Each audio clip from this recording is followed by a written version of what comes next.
Good evening, ladies and gentlemen. I am Ted Santos, and I am your host of Straight Talk. We are the talk show that is made for men by men. And not even the ladies want to miss our show. And today, well, it's June 20th. It's the third Sunday of the month, and it's Father's Day. So, to all the fathers out there, happy Father's Day. And I'm actually doing a special show to acknowledge and tribute to all the fathers out there.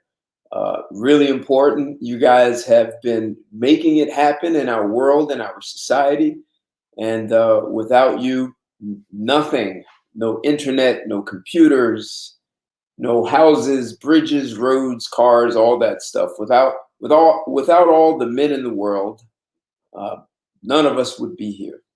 And I think we just don't hear that enough. So for all of you who have been fathers, tip my hat, thank you. And a special thank you for those of you who have been in your children's life from the beginning. And I want to give a little bit of research on that. You've had probably a more profound impact on your children's lives than you realize it. And while men have been called toxic, and I've heard men don't contribute much to society and all these things, just having your father in the home, believe it or not, has a huge impact.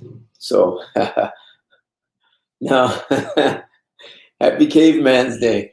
Yes, there you go, PJ. Yes, me man, she woman. Happy Caveman's Day. Happy Father's Day to all the guys out there. And look, even if you don't have children, you're a father to our society. There's a role that men play. There's a fatherly role that every man plays, whether it's to younger guys, older guys, and even to women, regardless of their age. There is a emotional stability that we just inherently bring to the table. And our society for sure would not be the same without us. And there's lots of proof and evidence for that. So guys, I appreciate you joining me for this one. You've heard me say it before.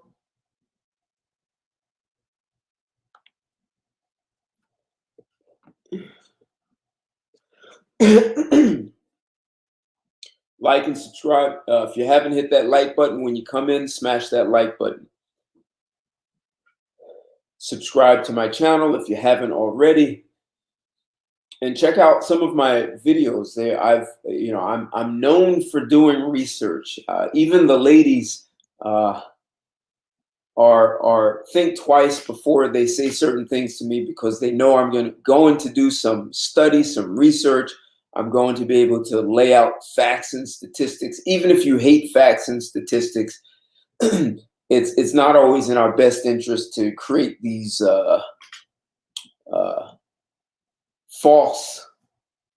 these myths, and that people live by these myths. So if you haven't subscribed to my channel, subscribe, and you'll be able to check out some of these old videos that I've done, where there's so much research on a lot of different topics. If you go to my older ones, you'll really see the other side of me, which is a very strong business and leadership background that I have in the training. So if you're interested in leadership and understanding business, or even if you're really good at business and you want to take a deeper dive and look at leadership and transforming corporate culture from a very different perspective, you want to look at creating breakthroughs, quantum lives, whether it's business or personal, you want to check out some of my older videos. That's where I started. Hey, thanks, PJ. Where do I get these women from? Yeah, it's good to hear women. Big thank you for that. It's good to hear women who have a very different perspective. That woman lives in Australia, and very smart, very open-minded, It was very good to have her perspective and to be able to share it. And she engaged you guys. And some guys started putting her in a hot seat, and she didn't buckle. She stayed with it, and so that was definitely a good show. Uh, from what you're saying, I need to have more shows where I have women that have different perspectives. And I think it's good for also for other women who don't know that women think that way. Sometimes they think men are just saying these things to be selfish, but it's really good for other women. That's why I say, I do my shows. They're a place for men to be able to speak, think, and act like men. Like, as you say, PJ, cavemen. We all have it in us. Men have that cavemen, that animalistic side. We're all animals first. Except this is also a place for women to hear men speak in a way they may not have been accustomed to hearing, and be able to engage them. You watched it afterwards. Yeah, I didn't think I saw you during it, but yeah, yes, it was. It was educated.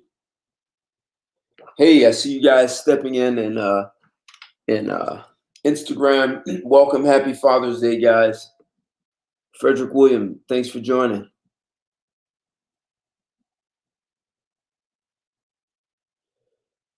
Yep, absolutely, man. It's Father's Day, and I'm actually going to do a show to pay tribute to men and all men. So even if you don't have what you call biological children, men play a role of father to our society. Whether you're doing that to younger men or boys, or you're being that emotional stabilizer to the opposite sex, to the women in our society, regardless of their age. I mean, that is a huge role that we play, and we've been gifted with the capacity to be much more stable emotionally and intellectually.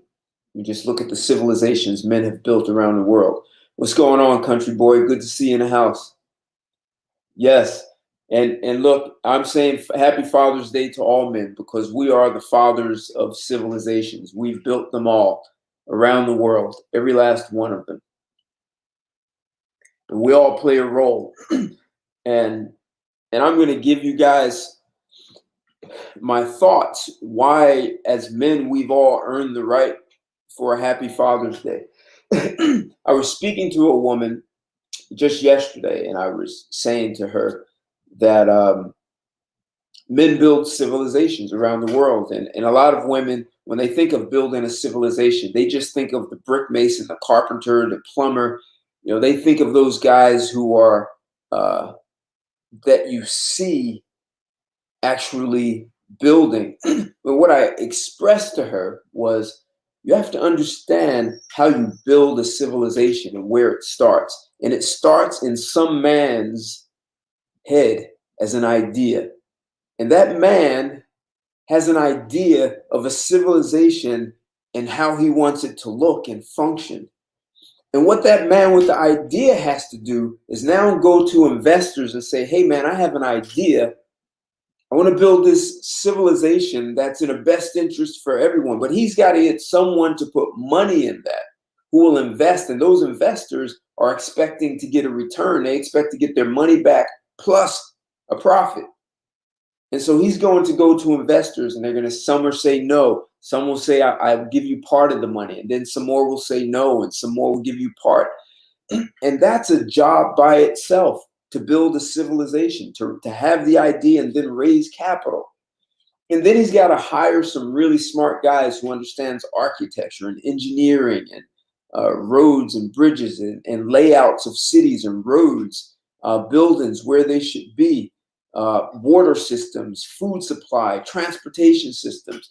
All of these things have to come in, and you have to get finance. Then you have to make sure it's profitable. So you have to create accounting systems and financial and banking systems. And now you have to educate people so that they can have the skills and competencies to actually build it, for accounting, for engineering, for plumbing, electrician, carpentry, drivers, And then you have to make sure your people are healthy. So you need a healthcare system. So you need education system, banking system, health. Like all of this goes into building a civilization, and women don't seem to understand. Men have committed their lives to doing these things. Like this is what work is building a civilization, and then we have to maintain it. So that means to build it, you have to have all kinds of natural resources like iron.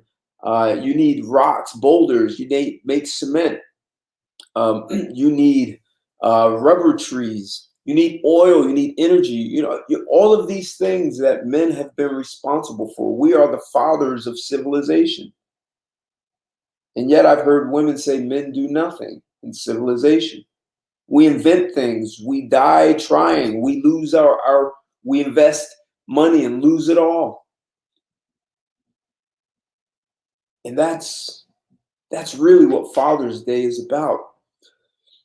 It's about all these things that men have done over thousands or over millions of years. Men have made life easier and safer for women. And when I ask women, well, what do you do in return to make life easier for men? And you get nothing, or I'll wear a pretty dress. I mean, sex, food. I mean, hell, men could take off to an island without women and build a civilization. They will cook and do all the things that need to be done. 007, good to see you in the house. Thank you, man. Thank you. Okay. Definitely will drop the link.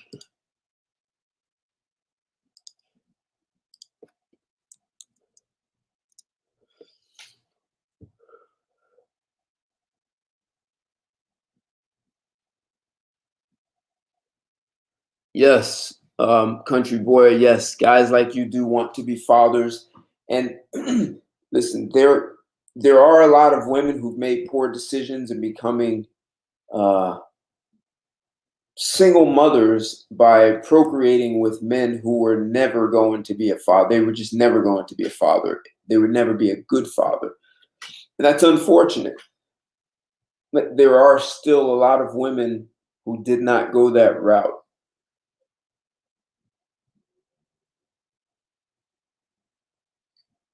And we talk about developing yourself, your own personal development, developing skills, having a craft. All of these things are important. I mean, we build the civilization, we maintain it, and then we build a military to protect it. And we keep our women and our children safe with a much easier lifestyle than living in a cave, right? Yeah, APJ, right? And you can't manipulate oil or the iron ore, right? So you have to actually go in and get that stuff. Coal mines, right? You go, hell, how many men died in coal mines before they started sending the canary in there? I was telling this woman that, how many men have died over the eons, making life easier for everyone. And we do that for women that we'll never meet. So guys, let's celebrate Father's Day. Let's acknowledge all the fathers. Let's acknowledge all the men that contribute to building our civilization. And that's everything. That's not just the roads and bridges and the buildings. That's the education systems and the healthcare systems. And so that's doctors and the lawyers who make policies that also keep us safe, that make the laws and the rules. And it all matters. It's all part of our civilization. And as men, we are all contributors to that. Whether we are at the pinnacle, the height of our career, or we're on the sunset, or we're just coming in, or, getting the education so that we can contribute. So we are all the fathers of civilization. So hey, salute, Ted.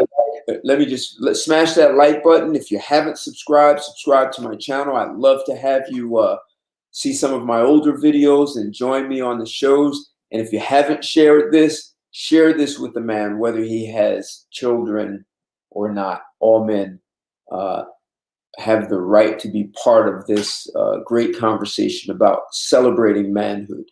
And Red Pill Ghost, you're on. Go ahead, man. Hey, Hey, salute Ted. Happy Father's Day. Thank you. Hey man. Hey man. To all the fathers out there, yeah, we appreciate you, like all you guys for and just what you have done and stuff for the human civilization and stuff. So I do appreciate my dad too. He's at work right now, but he's my motivation and stuff to just work hard. You know, uh, every day in my life and stuff, and also stay on the purpose and stuff. And yeah, I mean regarding the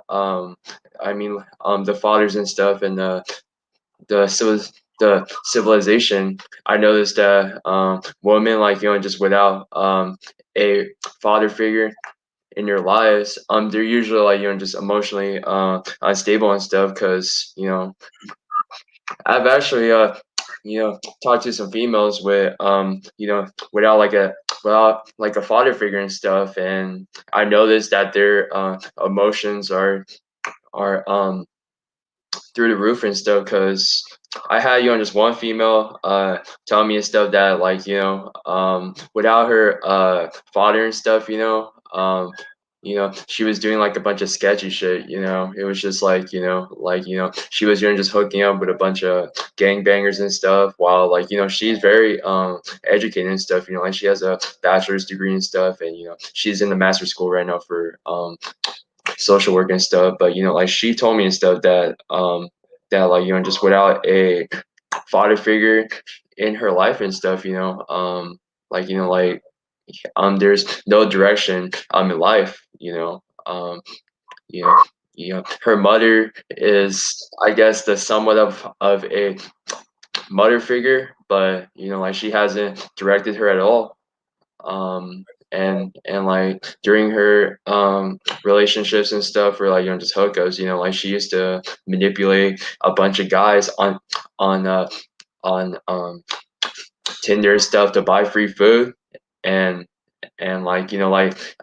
she didn't have to pay a single dime, because she was um dormy and stuff, just on campus, where I go to and stuff. And I talked to this girl about like a year ago and stuff, and I was just like, man, without the father figures, a lot of these females are just unstable.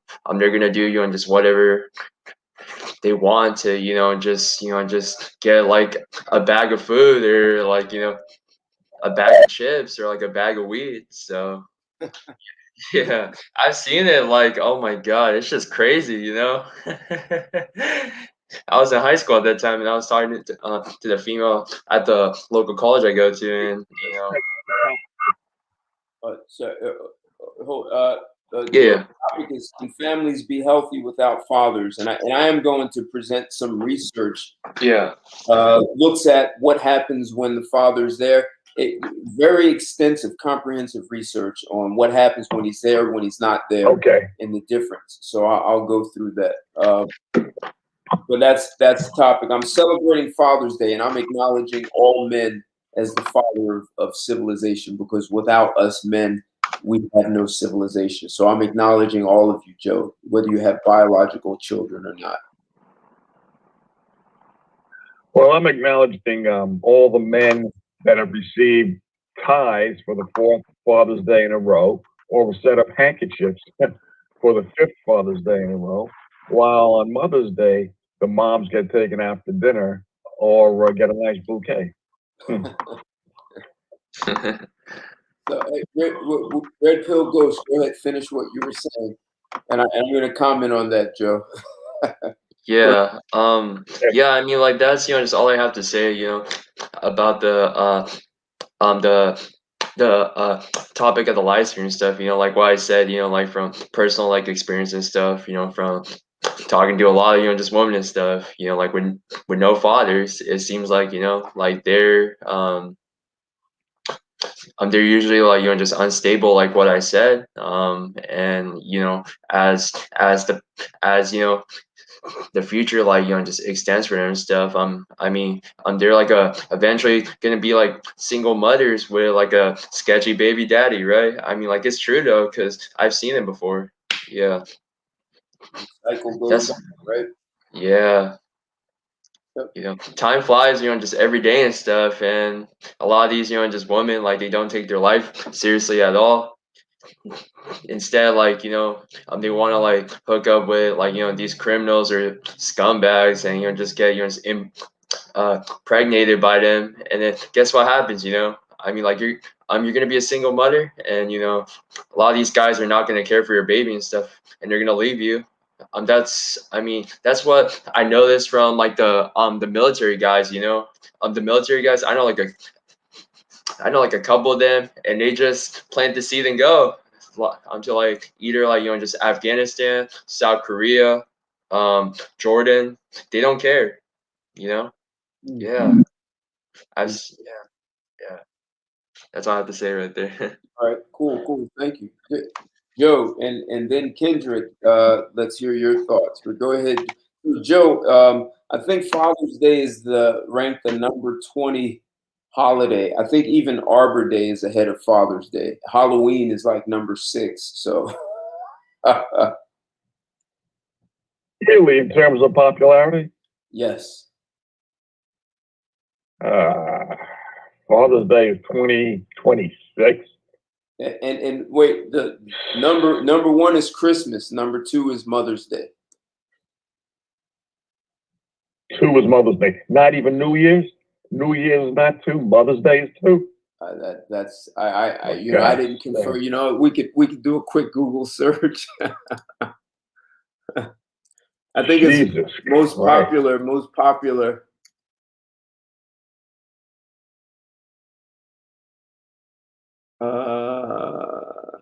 Mother's Day is number 3. So it's Christmas, Thanksgiving, Mother's Day, Easter. Oh, good. Good mothers deserve popularity, but mothers in general. I'm agreeing with. The people were just making jokes. So Father's Day is number 6. So you have Christmas, Thanksgiving, Mother's Day, Easter, Independence Day, Father's Day, Halloween. So someone most commonly celebrated is what it's called, and they look at it by the percentage of Americans celebrated, sales in U.S. dollars. So Father's Day actually is that high up in sales? I'm surprised. I'm looking at, so Christmas is 630 billion. Mother's Day is 19. Well, that's to be expected. Mother's Day is 19 billion, and Father's Day is 12 billion. Yeah, it's better than I expected. Anyway, all right. How you doing, Kendrick? And how you doing, Ted? I'm doing pretty well. I'm as in the old days. I'm groovy, man. Well, so you used to be a hippie, huh? It's far out, isn't it? Far out. Oh God! When I was in the service, there was a hippie who joined the service. He woke up in the morning and he said, "Far out, sunshine." I cracked my ass up. Oh man! Hey, Imperator, good to see you in the house, man. What's up? Happy Father's Day to you. Thank you for joining us. So what other thoughts do you have? So it's Father's Day. We're also talking about, can families be healthy without fathers? And so, gentleman was just speaking and saying what one of the things he's noticed, that when women grow up without fathers, they're not as emotionally stable. That's possible. I mean, look, fathers are the stabilizing element in a marriage, in a family. If the father's a good father, if he's a good father, and hopefully if the mother's a good mother, then you've got the best of both worlds. And the children should grow up to be very strong, very responsible, and that's the way to perpetuate a very healthy, non-destructive society, a non-self-destructive society, and a non-destructive society which doesn't wish to take other lands' resources. So we do need the nuclear family. with good fathers and good mothers. Okay, good thoughts. Kendrick, where are you on this topic? Can families be healthy without fathers? Good evening, Ted, and good evening, gentlemen. Good And evening. I will say, just for the record, Ted, no, sir, they cannot be functional and healthy without their father in the household. And statistics have already shown it, Ted. These past, I don't know, these 50, 60 years from now, over a process of time, man, we see how the man at the household done let the house diminish to a bunch of chaos and confusion. So as I'm going to give you a side, I'm going to give you a bonus up front. As I'm going to give you the side note up front, and I'm going to share the screen on this one. This is an interesting one about. It really is. This one's about older dads, Joe. They say older dad. This is in website AARP did this study, or at least they printed it. Older dads produce geekier sons, study says. That's what the study says. This is June of 2017.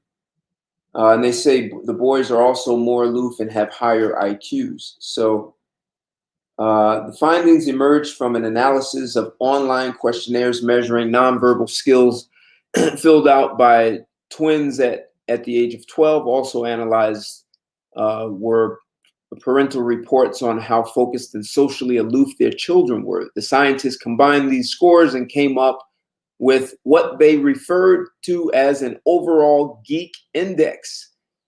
Even when controlling for parents, social economic status and employment, researchers found geek index scores to be higher for the sons of older fathers. Specifically, the average geek score for kids born to dads age 25 or older was 39.6 was their geek score. The number climbed to 41 among those with fathers aged 35 to 44. And it rose to 47. That's the geek score, geek index, for those with dads age 50 and older. So having an older father could make you a geek. And let's see, they gave a reason. They said, our study suggests that there may be some benefits associated with having an older father. Magdalena Janeka, the lead researcher from King's College London, said in a written statement, "We have known for a while about the negative consequences of advanced paternal age, but now we have shown that these children may also go on to have better educational and career." So they say perhaps it's because of socioeconomic class, father doing better, more educational opportunities, more exposure to the children, that kind of thing.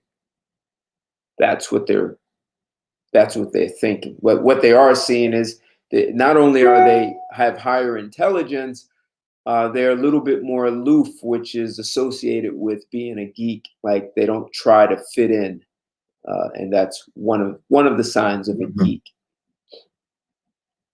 So dads matter with IQs, huh? But that's an offensive term. First off, it's like a backhanded compliment.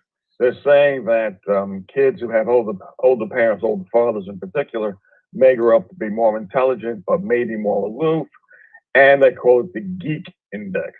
Yes. They don't call it the socially adaptable index.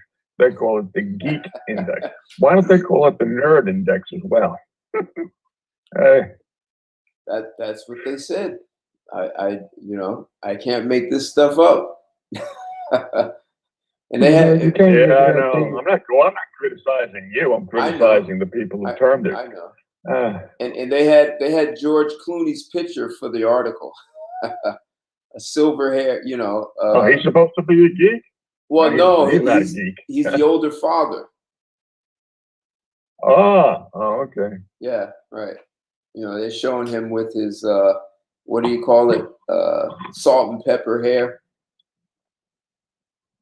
Yeah. Uh-huh.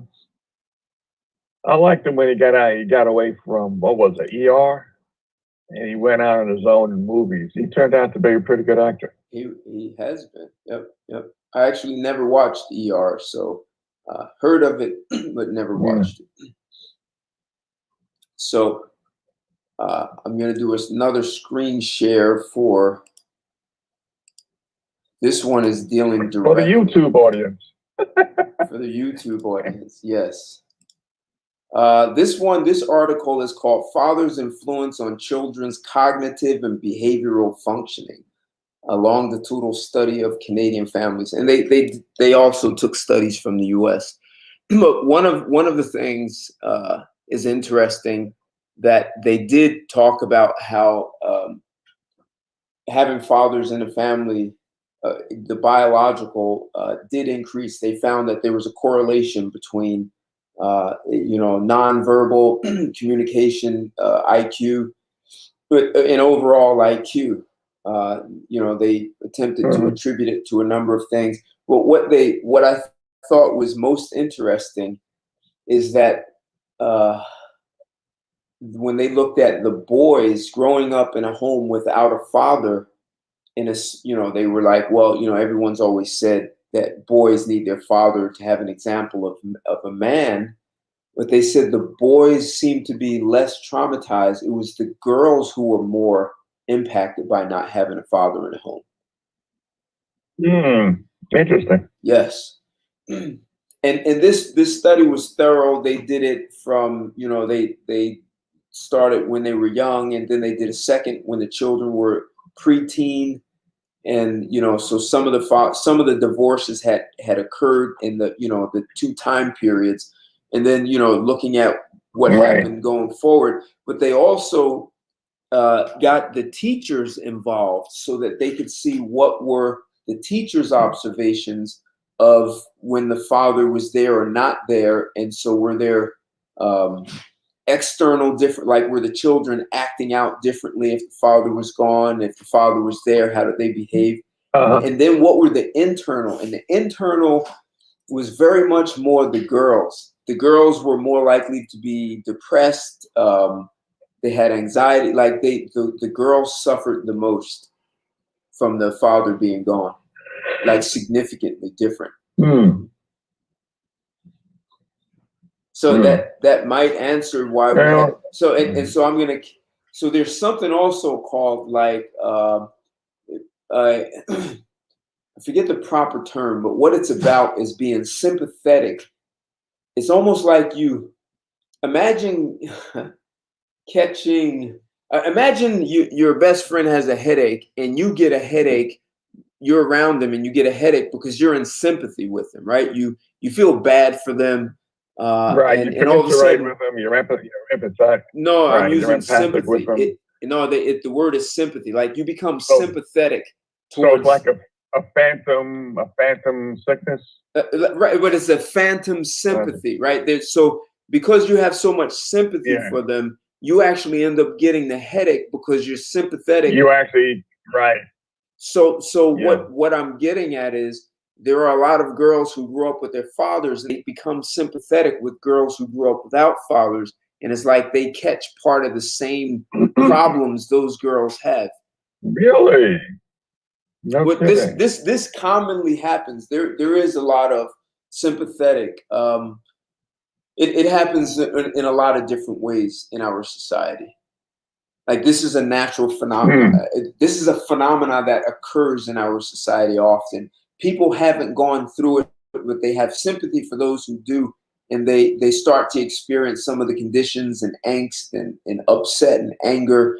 Or like a woman who's never been raped, or her friend has been raped, and now she's upset with all men who have raped. Like she's taken on the same mindset as a woman who's been raped, even though she hasn't. Well, I can understand that, but for her to take on the same type of anxieties and physical symptoms of a person who undergoes that type of post-trauma, that would be sympathetic. Medical. Yeah, I'm trying to figure out what the other term is too. Sympathetic something or other. Right. So So what I'm getting at is I'm looking at, over 70% of divorces in the U.S. initiated by women. So what I'm getting at, Joe, is there are women who are in marriages that are fine. They may be mediocre, right? They're not great, but they're not great because Right. you know why the marriage is not great? Because she's in it.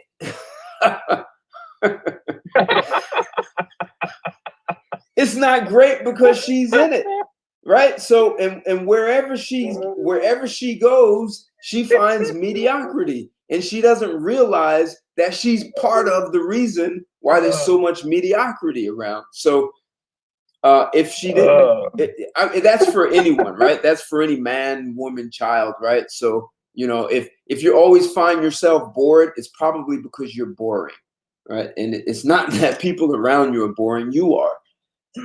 So I'm saying that there's some sympathy. There are women who in marriages are just okay. They don't warrant a divorce.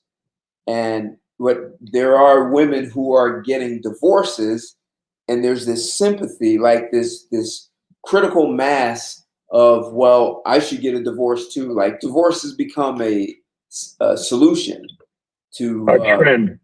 Oh, okay. To whether it's mediocrity or as opposed to dealing with the fact that, well, the marriage is mediocre because you're there. Like whenever problems happen in my life, I'm there, right? And I'm responsible for that. When I'm not there, those problems are not there. It's when I'm there. When something great happens in my life, I'm there also.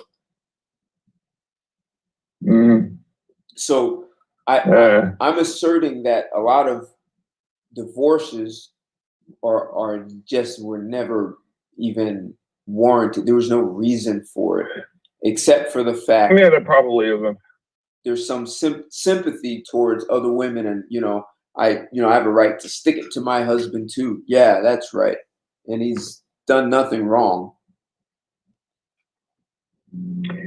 Yeah, he's done nothing wrong, but because the marriage isn't as I expected it to, the way that Walt Disney has and Harlequin has taught me to expect, then the marriage, even though I'm getting the roof over my head, I'm getting protected by a worthwhile husband, there isn't that spark of the novelty of first meeting him, or even of the honeymoon, and therefore, since my girlfriends are experiencing, the need to break up and find their own individuality, perhaps I should too.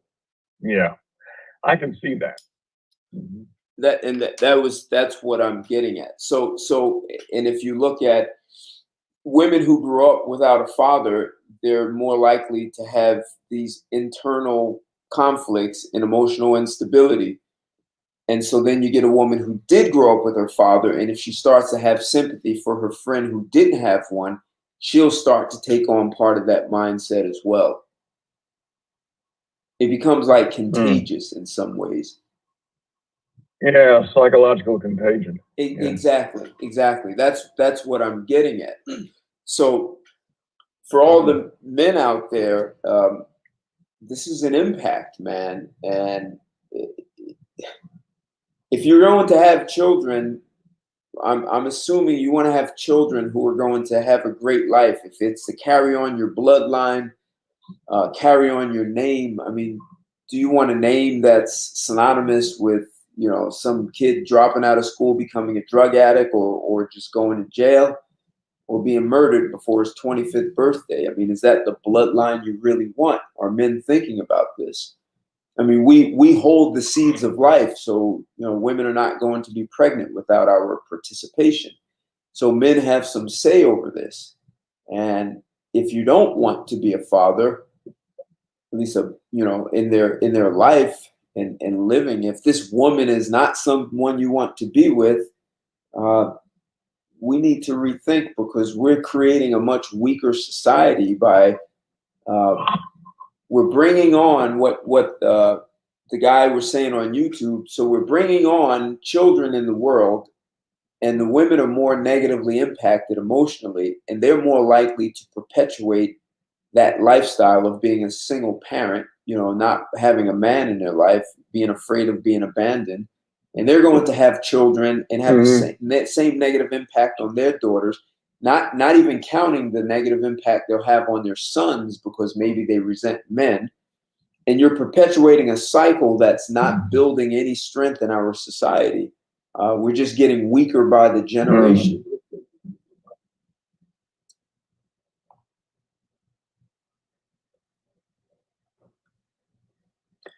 Kendrick. Yeah, that's true. We, like I say, they perpetuating a generation of curse, man, but just laying on anything and procreating with some anything. They gonna have to stop that. Give it somebody, the job, you know what I'm saying? The child can work something out and be productive parents. Right. Don't lay up and have none if you ain't ready to take care of none. That's what I was taught, and I go to my grave with that belief, kid. And I think before you lay down and start having them. You know what I'm saying? Right. And I understand some women believe that most men should step up to the plate and be fathers to their fatherless children. That's a liability. No man has that obligation. There's if a man wants to do that, that's fine. But most guys are going to walk away because you're coming to the table with liabilities that he has nothing to do with. And it's not only a financial liability, it's an emotional. There are going to be some emotional triggers for the daughters, for any daughters that she has, and you're asking a man to come in and assume those, which becomes to a liability to his own mental health. Well, it's even more of a liability to him legally, because you can be with a woman without having to live with her, and if she has kids, if you form a bond with those children, the girl can sue you, and the judge can award her, I don't know if they would call it damages, but an award based upon emotional distress and the breaking of the bonds which the man formulated with her natural biological kids, not even his. Right. Of course, Joe, and that's really what a lot of dudes done bags up out of it. Say yourself single black men, or either mid-calf, or either monk mode, or either the black pill. They just completely bag out of this thing, and some of them dudes done start outsourcing women overseas. They're not going over there just looking for some one-night fling in the bedroom. They looking for a wife kid. And I believe them dudes actually finding wives overseas. Yep. So this study I'm looking at on you, the one that I said is father's influence on children's cognitive and behavioral functioning. So there was a clear indication that the fathers who stayed biological fathers who were there, part of the parents, and they did look at whether the father was good. Like, so did he have good control? Was he a stable father? Those things counted. And when he was, the effects were extremely positive. IQs were much higher, and the children were more emotionally stable from the father. And father offers a different perspectives on problem solving, and they even attribute the way fathers play with their children as being influential. That's important. Yep. That's extremely important. To play with your children. That is the best bonding way with your children. If you know how to play with your children, if you know how to administer love and discipline fairly, your children, when they grow into the teenager years and even older, they are going to be your best friends throughout the rest of your life, even more so than your wife. If you know how to take care of your children, if you know how to bond with them, help them to grow, make them feel secure. Right. So I'm not going to read all this, but it says the second they were looking at they had hypotheses of what happens when the father's in the home, and they said children who live with their fathers in middle childhood, that's preteen, and whose fathers demonstrated positive early parenting skills would have lower levels of behavioral problems later on in development than other children. So not only higher intelligence, they're less likely to have behavioral problems. And so one of the ways this study did that is I think I mentioned, they actually would get the teachers involved, because asking the parents could be a little biased, or they may withhold it. They may not want to say their children are a problem. So that they were hoping that the teachers would be much more objective and be able to say, when Johnny's father, when the parents divorced, he started to internally show, withdrawal, anxiety, depression, or he became externally disruptive and troublesome.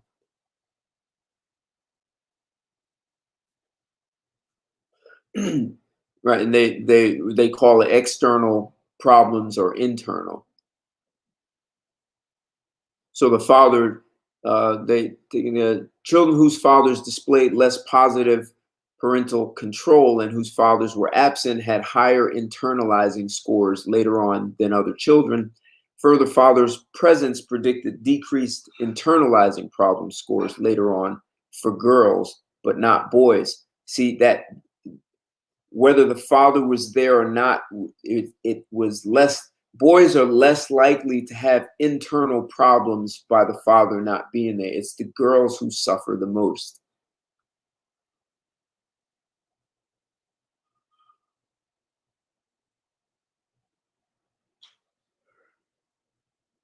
So that's something and so if you have the girls who suffer the most, and they begin to try and hide that, and they become protective, and they become more defensive, and believe that they have to be aggressive and tough and all these things to hide that what's really going on inside is, they're a wreck.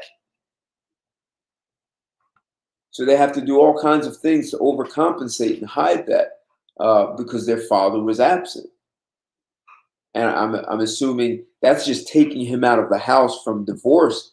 Like, what happens when your mother is on Maury Povich and she's gone through 8 guys and doesn't know who your father is? I mean, I don't know if they've done studies on that. That has to be even worse, to not even know who your father is. So now those children grow up to have children, and what kind of mother is she going to be? She'll end up, no quality guy is going to want to take on that fight, that battle of her internalizing not having a father and being adversarial because she wants to hide. Women who go and get therapy are going to could be a lot better off. Not always, because I've met those who've gone to therapy and they still have those battle scars of daddy was gone. Man, real quick, let me interject something real quick. Those women that you just talking about psychologically, and the men, any kind of value not wanting to step up. Okay, that's the whole paradigm we living in now. Right. They claim they want that 7, 8 figure man, the millionaires and the billionaires, top tier men for marriage and resources and all that. But the problem is, you only got a handful of those type of men, Ted, that's making that kind of income. Plus, the men that making that type of income claim that they got options. So why should they settle for what these single mothers with sketchy baby daddies are, Ted?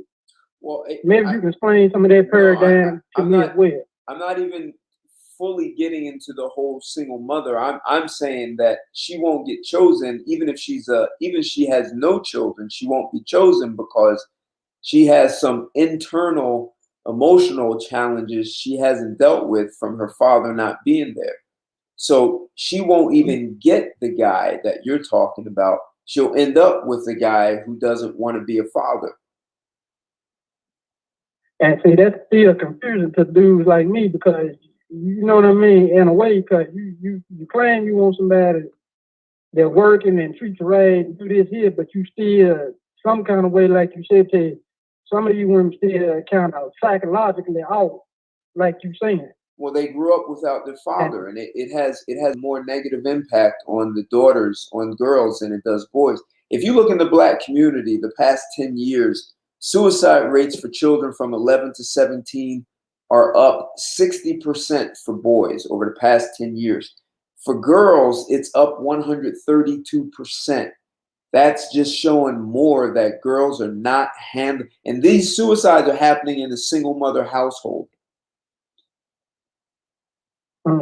So this is showing that girls are not handling a home without their father in it.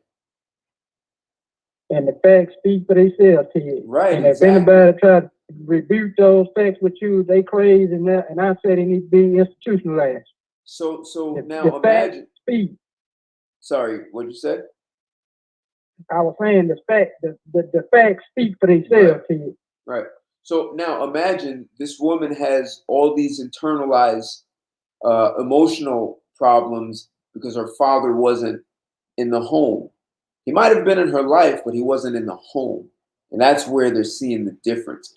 So she's going to carry that in every aspect of her life, her career. And so with career, they can tell you how to act. You go to school, they tell you what's appropriate, what's inappropriate. When it comes to a relationship, there's no training for that. So she brings everything. And you hear women saying they're keeping it real and this is just who I am. So technically, she's telling you she treats people at work better than she treats, her significant other. And so a man who is making a great income and he's got his head together, why would he invite someone in his life who needs a lot of work, who's bringing mental health problems, and she hasn't dealt with it? And I'm not even saying she's a single mother. She's just a single woman, no children. That's going to be a problem because a guy is going to sniff that. He's going to smell those mental health challenges, and he's going to back out. You most profoundly right, sir, and I totally agree with you. And for that type of brother in particular, I would say he got every right in this God-given earth to be kind of cautious and leery and real strict about the women that he deal with and let into his life. Exactly. And I wasn't for 1 minute to tell him just jump up and go get some anything because you want to get his rocks out. No, that's foolish. You got to think logically and smart about what you're doing. So for men, this is incentive for men to think twice about the woman of your choice. There are women who grew up in a single parent house, single mothers, and they've gone to speak to therapists and they've dealt with a lot of things, but they still have the residue. And so remember what I was saying earlier about how some women may have sympathy for other women who. So let's say a woman grew up with a single mother. She went to see a therapist, except many of her friends, and let's say her sisters or cousins who also came up in a single parent household, and they didn't seek a therapist. The woman who did seek a therapist is going to end up being influenced by those women who grew up without fathers and at home and didn't seek therapy. There's where a problem happens when a society with a large population. So now this woman, even though she sought the support of a therapist, she's going to have some sympathy towards those women who didn't, and the women who didn't are have some emotional trauma and they don't know how to deal with it. And oftentimes people who have seen therapists believe that just because they saw a therapist that they can help other people, and they sometimes end up hurting themselves. So that's like, imagine a woman is married to a plumber. Does that mean she can come in and handle your plumbing in your home? No, she's married to a plumber. So a woman who goes and seeks the help of a therapist doesn't mean that she's now qualified to be a therapist. And this is where a lot of challenges, women who've gone to see a therapist will believe that they're now qualified to be a therapist without doing the training, and they end up as I was saying earlier, they end up sympathizing with other women who've been emotionally traumatized without a father in the home, and she ends up still taking on that. She can't figure out why she can't attract a quality man. SW, what's going on? Happy Father's Day, man. Happy Father's Day to all of you guys. So this is complex. So this is I'm not telling men what to do. I'm saying there are things that there's empirical evidence to support that girls are more negatively affected by not having their fathers in the home. Fathers, people who grow up, boys who grow up with older fathers are more likely to be geeks. And I heard you, Joe. That's a backhanded compliment, right? Yeah. Well, that probably put me in that kind of situation. Then, I could have been considered a geek or nerd back in the day. Okay. All right. Yeah, I mean, that is a backhand compliment. You're just a geek. You're a little. Your voice is low, Joe, for some reason now. All right, I there won't you go. talk much. I'm just listening for the most part. You're back. You're back. Hey, what's going on, Lando? And there's all kind. Like I just read a couple of sentences out of that article, just showing that the presence of a father has profound impacts. You know, playing with the children. Hell, I can tell you, with me, my brother and I'm the oldest of four. My brother's second. And then we have two sisters. And my father played with us a lot. Not only did he play, like he roughhoused us. I mean, when my brother and I were just like little, like, you know, maybe I was 4 years old. I mean, he wasn't too rough. He played with us which was age appropriate. But clearly he was, you know, he had the power. But when I was 16 and he wrestled with my brother and I at the same time, you know, for all of our childhood, he could handle both of us. He could throw us around and easily handle us. When I hit 16 and my brother was 14, that was the last time my father wrestled with us, because my brother and I coordinated really well and we got the best of him. We ended up pushing him, and unintentionally he fell on a glass table and broke it. No one was hurt, thankfully. But it was, I think my father really enjoyed having sons and being able to play with them like that. So it gave my brother and I this sort of freedom of expression to, you know, be able to play with our fathers, like to be masculine and to play in a very rough masculine way.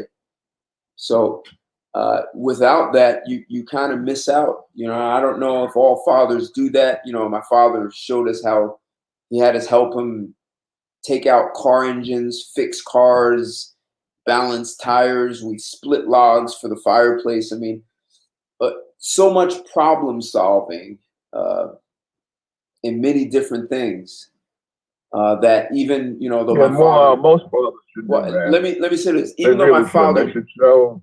Hold up. Even though my father died when I was 21, there was so much that I had learned from him that it affected my ability to problem solve and things that he didn't teach me. Sorry, go ahead, Joe.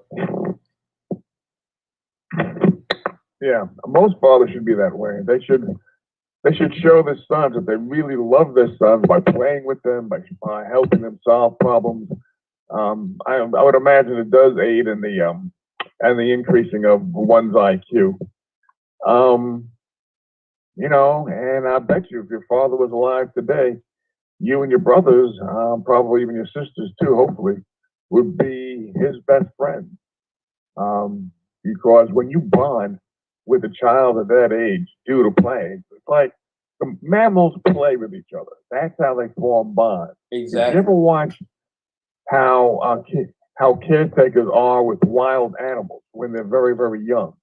Even when the wild animals are released into the wild, and then years later, when the caretakers go and see them, the lions, the hippos, the rhinoceroses, the elephants, they acknowledge they're your caretaker, and they love them still. They do.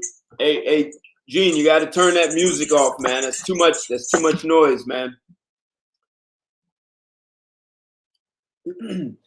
Yeah, I definitely. That guy who yo, Gene, you got to turn that music off, man.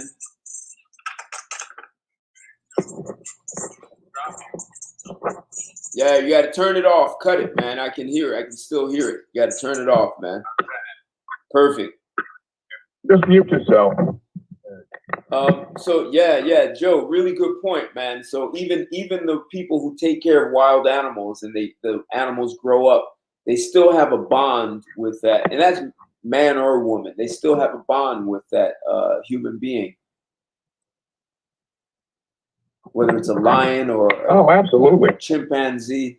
It could be a lion, it's a polar bear, it's a tiger. I'm not talking about trained tigers or trained animals. I'm talking about animals which have been either rescued or, well, let's say rescued. And just for a year or so, they're with humans, and the humans, bathe them and care for them and caress them and feed them. Even when they release those animals, after only a year, at the most 2 years with the human, they can go back years later, and that animal will be so enthused about seeing that human. Well, I'll tell you one story. There was a different kind of enthusiasm. Guy raised the hippo, went back to see him. Hippo dragged him into the water, drowned him, and ate him. So wasn't a happy ending. Happy Father's Day, no, Gene. It certainly wasn't. Thank you. Pretty well. So we're celebrating Father's Day, looking at a little research and looking at can families be healthy without the fathers in them? We're really acknowledging dads, fathers. I know of one that was pretty healthy anyway. No family is 100% healthy, Dave. You know that. Everyone has their issues. No one gets off without.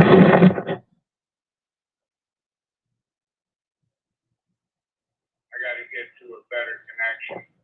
Yeah, I'm looking at empirical research. So I'm not getting into who's healthy. When they look at there's certain common ground where fathers are healthy, and they're looking at IQs are higher. Daughters are actually more impacted by the father not being in the home than actually sons, believe it or not. But yeah, the father plays a huge role, and I was just sharing some stories about relationship with my father, and we were now spilling that over into animals and how the bond, that bond, and playing with your father and problem solving and all those things. So certainly, I've met a lot of girls in the last 6 months with some daddy issues. And thank God for that. But yeah, I believe that what you're saying is true, and you've probably got one of the most dysfunctional fathers in the world on the phone, whose wife died when his sons was 3 and 5. So she left me with a 3-year-old, a 5-year-old, and a brand new mortgage, and a guy who had absolutely no idea what to do with the child, so I treated him like a dog. And I taught him all the bad things I know, and they turned out to be animals. So very interesting. All 3 of us now are just a bunch of animals. You know what I mean? One of them's got the gift of the women, which I guess from my father. One of them's got the gift of his mellowness and his kindness. They both have the gift of kindness they get from their mother. They didn't get that shit from me. I can tell you that right now. All right. You have the gift of kindness. Your brother in LA has the gift of kindness. And forgive me, I'm on the streets in the hood, for real. And this makes kind of music and audio.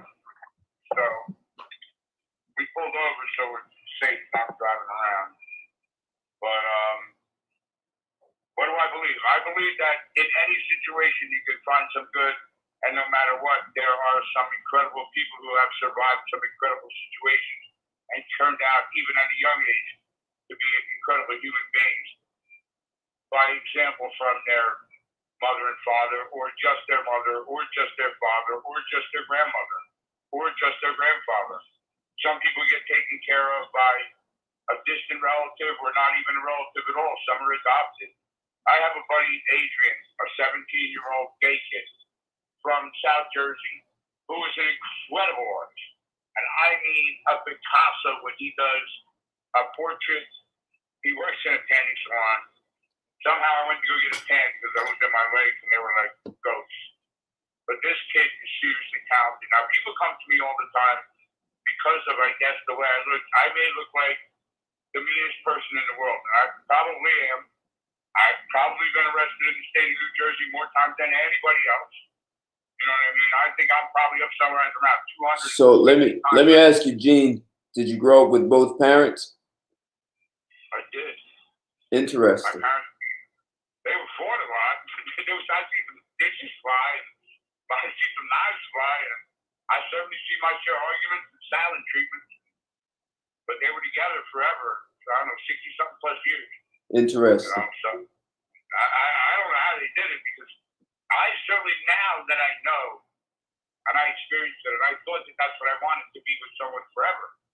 And what I found out was that we really are just animals and weren't meant to be with the same person forever. Somebody made that shit up in the religious, in the story of the Bible, or one of the 10. How many stories are there in the Bible? 13? I don't stories. I don't know. I'm not sure what. You got fables. You got with Genesis. You got whatever. However many there are, I can't remember. I've read it too many times. Anyway, you know, in the Bible, it's just a bunch of little stories put together to make up one big story, and that's all it is. It's a made-up story. Kind of like the economy is a practicing theory. You know, Deutsch made up. So let me ask you, as a father. Everybody runs around chasing the dollar. So as a father, Gene, you grew up with both parents. Your parents stayed together for 60-something years. You became a father, unfortunately, and sorry to hear your wife passed away. At a young age, and you were left with young children. Hold on, Gene. Hold on. So my question. For any of the young guys listening, what lessons did you learn? So when I got it. You're saying no man is meant to be with one woman. I got it. But as a parent, as a father, and you saw what your parents did, and you said you think it's incredible that they did it that long. What lessons do you think you could learn that you would, if you could do it over again, what would you do differently? I think the first lesson, and my brother Joe taught me this right after my first wife passed away. We found out she was sick in October. By May or March, she was gone. And he said, as long as you take care of you, and you make sure you're doing the right thing, and you're taking care of you, you'll be able to take care of your family. But if you don't take care of you, if you're screwed up on drugs, you're an alcoholic, you're not paying your bills, and you're not doing the right thing, then your family's going to get hurt from that. But Okay. if you take care of yourself, you're going to be able to take care of your kids, no matter where they are. So are you saying that you didn't take care of yourself and you had young children and you were not taking care of yourself? Correct. I did not take care of myself. Okay. No, I became an alcoholic again. I was an alcoholic. I stopped drinking about a year or two before we bought the house. Things were going too good. I had to screw it up. You know what I mean? So, Okay. yes, I waited about 2 years before I actually went on a date. And I went on a date with a woman who was very special to me. She was a local girl. We families knew each other. She was maybe a year older than I. But the first thing I did, because I was so nervous, when I went to her condo, was pick up a glass of wine and a cigarette. Now, I hadn't had a glass of wine or a cigarette in probably 3.5, almost 4 years. That didn't mean that I still was a good parent, because I was a shit parent. All right. So take care of yourself. That's one lesson you learned. What's another lesson you learned, Gene? Well, let's see, Ted. I must have did them wrong about 100 times each. So I definitely learned them the right way. Because, how many learning the first time. So what's the other lesson you learned aside from take care of yourself? I think that you have to listen more to your children. And, I used to have to talk and tell them what to do and do this and do that and don't do this and don't do that and you behave and you don't act up and you don't, I'll smack the shit out of you and put my hands on you. And that's one thing I definitely learned. That don't work. I don't give a shit if you hit my kid with a 2x4, either one of them, they are not going to listen. And that's from being smacked around when they were little. So you can take a 2x4 right now, hit my kid 30 years old in the back of the head and tell him to do something, he's going to do the exact opposite. Okay. That's human nature. So that's human nature. So you kind of abuse punishment with your children, and they desensitized towards it, and it meant nothing. So now no one can control them. They don't care about anything. No, you can't control them. I don't care if you're the police, got a gun, 10 of you, 20 of you, doesn't make any difference. You look at my son, he has no fear of anything. Okay. They created for being an abusive parent. Now, if you can create it correctly, you might not have as many issues as we've had over the last 30 years. All right. Well, hold on, Eugene. Hold on, Gene. What were you going to say, Kendrick? But I was gonna say that's the opposite with me because, like he was saying, he can't get them to do nothing. But this is my thing, too. It shouldn't have to. If your kids respect you, it shouldn't have to. You shouldn't have to threaten your kids with a 2x4 upside the head to get them to act right. All you had to do is give them that stern look, and they knew to get their bus somewhere and sit down. But he's not saying that's what I'm talking about. But that comes from bringing your kids up early on, though, kids. Well, what he's saying is he's talking about what he learned, right? So these are the things that he did, and and now he's telling you what the consequences are, right? So he used physical force too much, and now they don't care about anything, right? So I get what you're saying. Yeah, but that's true. He's talking about the lessons he learned. So for all those who think that they can just beat on their children, so what the lesson he learned was listen to your children. If you're just telling your children, don't do this, don't do that, don't do this, go do this, instead of actually talking to them, you try to control them. And when you try to control them, maybe you end up using physical force to try and control them, and then it backfires, and it's not even good. It hurts the kids in the long run when they become adults. That's Eugene. Am I summarizing that properly? I believe that's correct, but not only do you not have to talk to them or tell them what to do, but I believe that if you listen more than talk, you'll find out that you'll get the answers that you need, and they'll find their own answer.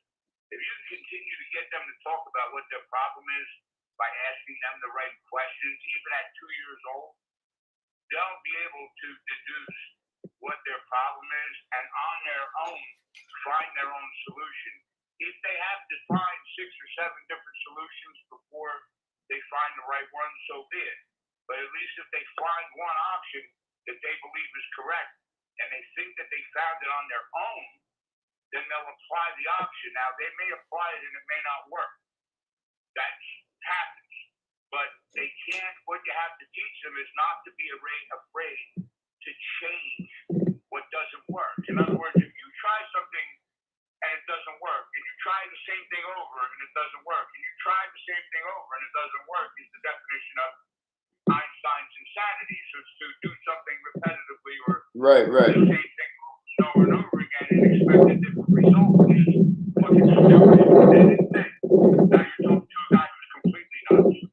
I definitely am, diagnosed a few ways. So, but that's a result of my environment that I put myself in. But so wait. I think you just said something else important. As a father, as a man, what environment do you put yourself in? That's critical right there, because we all have a choice about the environments that we most frequent, right? We live in, we have friends in, we socialize, all of that. And you said you put yourself in an environment that wasn't in your best interest of your future, right? Oh, he froze for a second. You're frozen. Hey, Leaf Poetry. Good to see you. Good evening. How are you?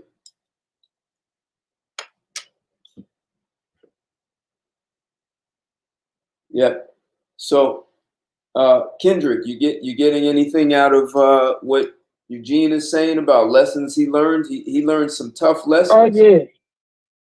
Oh yes, sir. Most definitely. And you know, he was popping in and out just a little bit, but most definitely about the men beating on them kids and all that. Man, he was making some real good, interesting points about that. Kids coming from uh them abusive type of households with them fathers in there and them abusive mothers, they do tend to come out, you know, somewhat psychologically, mentally damaged to you. Absolutely. So, you know, I can agree with those lessons.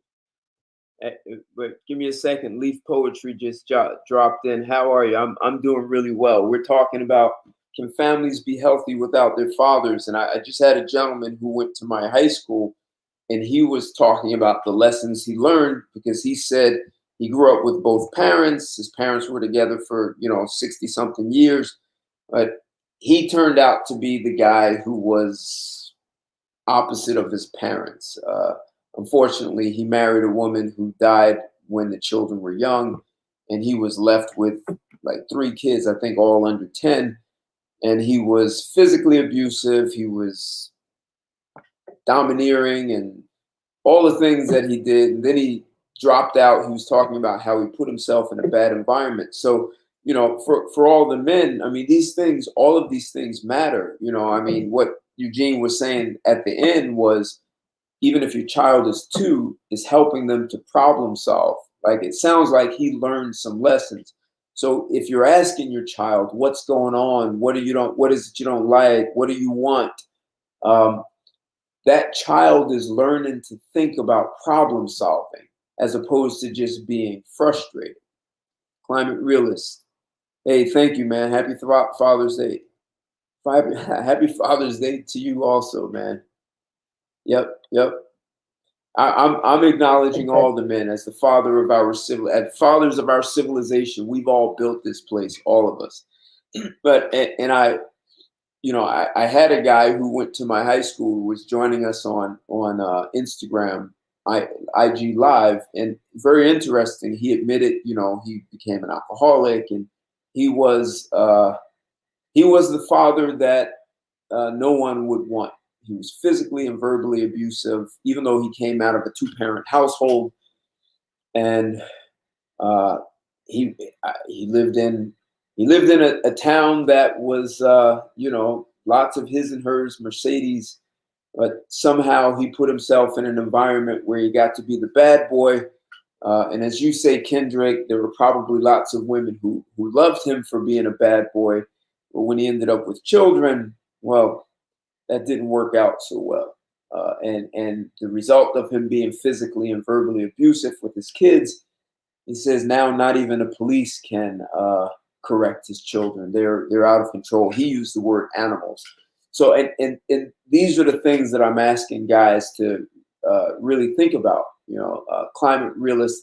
I looked at a study that talked about how when there's a divorce, the father's out of the home, the negative impact is more on the girl in terms of internal,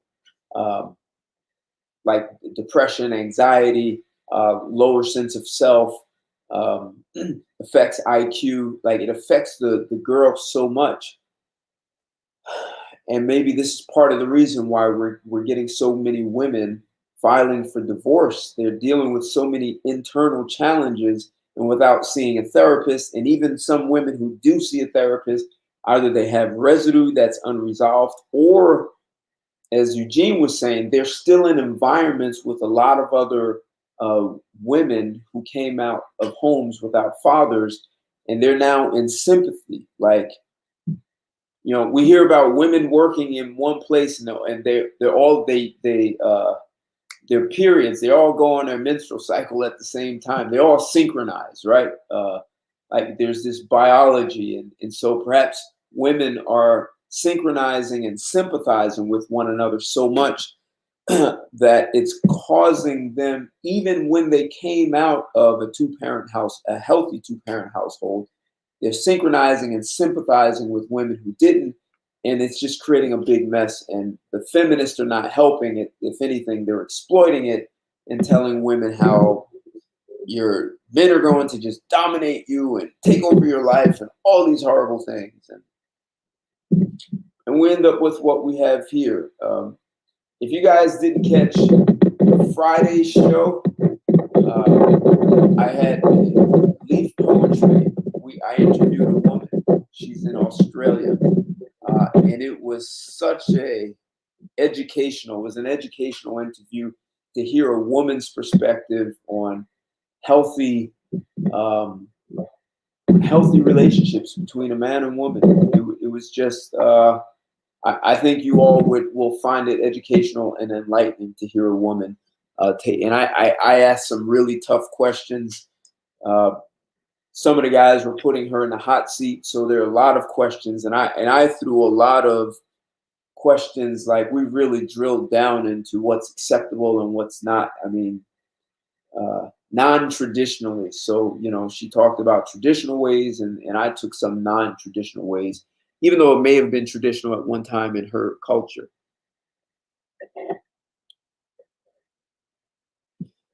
Yeah, Leaf Poetry. Yes, that good. I'm sorry. Go ahead, Kendrick. What were you saying? I said, you sound good, man. The conversation. We need to have more of these ladies like Leaf Poetry on there. Shout out to Leaf Poetry, by the way, gentlemen. Yeah. But yes, sir, we need Lord, how can I word this kid? Insight. Yes, sir. I need the insight of some female, some female interactions on some of these topics. Right. You know what I'm saying, Capo? We know the American perspective, but we need to know what's going on all around us. That's a good point. Right. There's a world out here. The United States has about 345 million people, except there are about 7.7 billion. And what happens here, it doesn't mean it's the best way. And I think everyone owes it to themselves to spend some time living in another country, not living in the Hilton. Live in the country, get an apartment, be part of the culture, and understand how people do things, and you'll get a very different perspective. It's not about going to other countries and saying United States is the best country in the world. It's about seeing how other people resolve issues that perhaps are not handled very well here. It's just getting other perspectives. It really opens your mind and makes you a better problem solver in general. The more different things you're exposed to, it's in your best interest. And Leaf Poetry, that's a good point. That any person that loses a wife at a young age, that could be devastating on many different levels. So. And not, it's not justifying, but it really can be devastating. And, for a young guy with young children and dealing with other challenges that he has, that could be rough. So your phone died, Eugene. You come back to join us. I had to run into Shell. Thank God for Shell. I was in there. I lost $10 on a phone charger, but it's a 24-amp double, so I'm happy. All right. So any other lessons? One is listen to your children. Watch. What we were talking about was your environment you put yourself in, and I think that's a good lesson for a lot of guys. So if you go into an environment that where the people I'll say it this way, mental health is probably not a priority for people. So.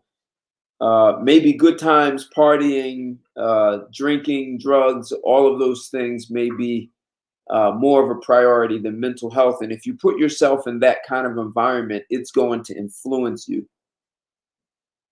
So men need to think about the environment they're in. So if you're in an environment and you're saying, well, all the women in my environment are trash, then perhaps it's time to go fishing in a very different ocean. Exactly, Ted. And I advocate for this. You might have to sometimes go across the other side of the railroad track, Ted, to see what the other side like. Well, and you know, so I'm glad you said that, because you know, having women like Leaf Poetry and other women that I've had on the show, it's good for men to see that there is a different world of women and mindsets out there. And I do hear men saying, you know, listen, I've lived in other countries, and there are certain universal things that you're going to find in a woman. You're also going to find where feminism has dropped its seed, and women embrace aspects of feminism, even though they say they're against it, and they won't know it, they won't realize it. And you can find that in the US, you can find that in Mexico or China, you can find that anywhere. But Ted, So I guarantee you, Ted. What's that? Oh, I'm sorry. Let me just say this. I'm just going to say that it's just important to know that everything is not everything. It's like you can't say everything is the same as everything else. It's like saying A equals A equals A, and B equals A, and C equals A, and D. If you just believe everything is the same, then you really miss out on some of the gems, the people who are out there. And so I use this platform for people, and sometimes women come on to share perspectives that perhaps a lot of men don't realize exist out there. So once again, thanks a lot, Leaf Poetry. Go ahead, Kendrick. no doubt, Ted. And I was gonna say it. I guarantee you, statistic-wise, if you was to do a census on a poll right now to the number of single mothers and fatherless households in various other countries, I guarantee you, Ted, that number would be so low that it wouldn't register as in compared to the United States of America. And that's ridiculous, Ted. That's a shame. You can go anywhere else in the world and you're going to see them fathers in them households, and you're going to see those mothers and those fathers with their kids under one roof, Ted. But here it's like we got this paradox we living in. There's Lord, what I'm trying to say. It's almost like the other parts of the world are timeless, traditional, but except for America.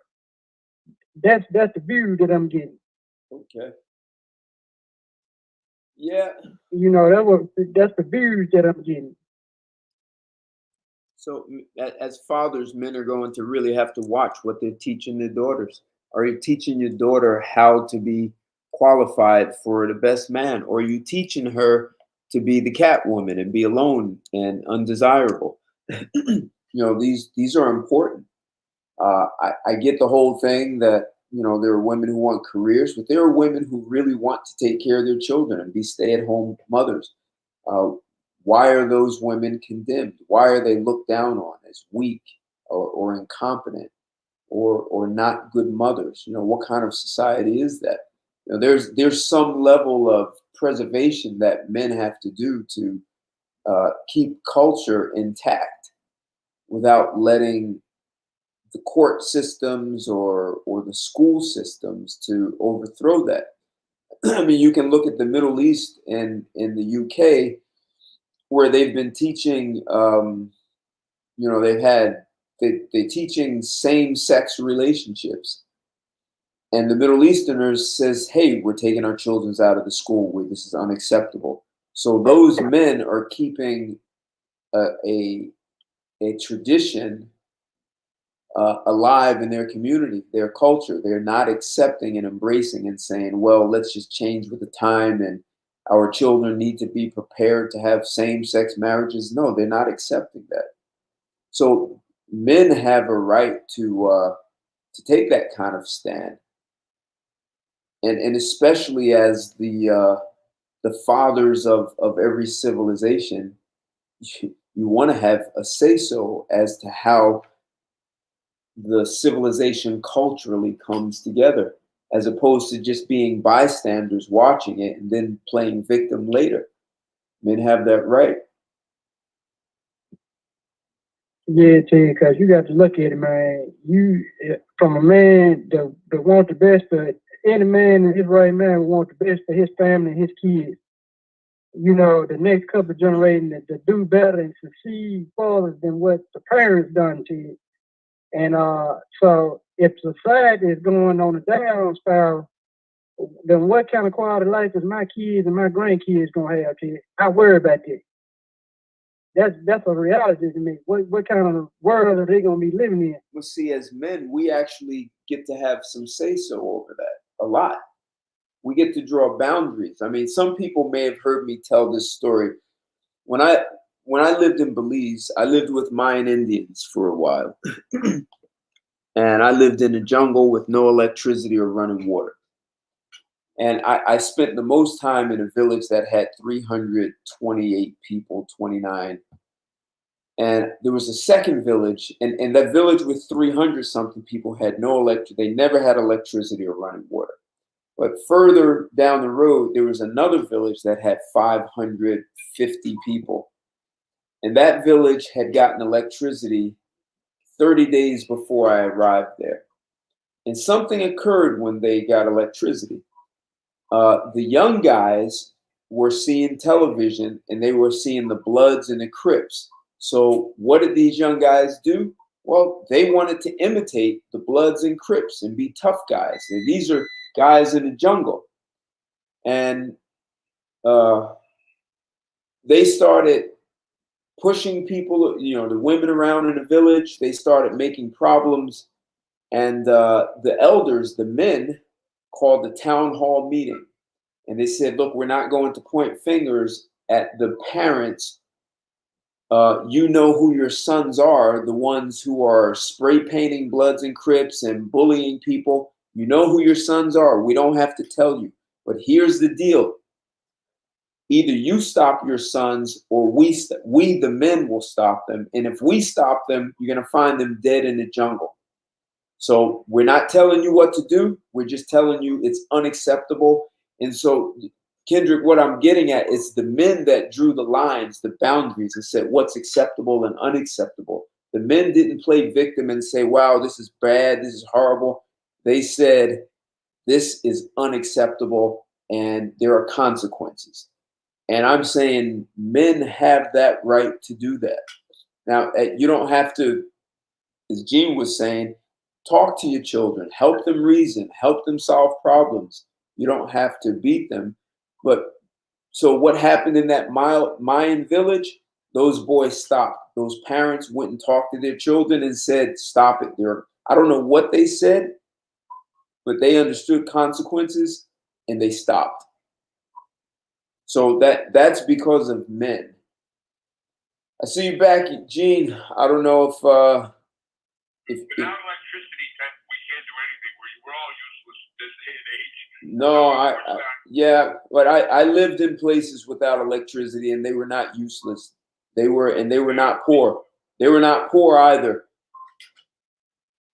Well, no, I just, without technology, I've lived in some pretty good train stations and parking lots, and most recently a U-Haul, and just being homeless, and I've also lived in the penthouses at hotels. So depending on what day of the week it was, depending on my current living condition, whether or not I gave all my money away the night before.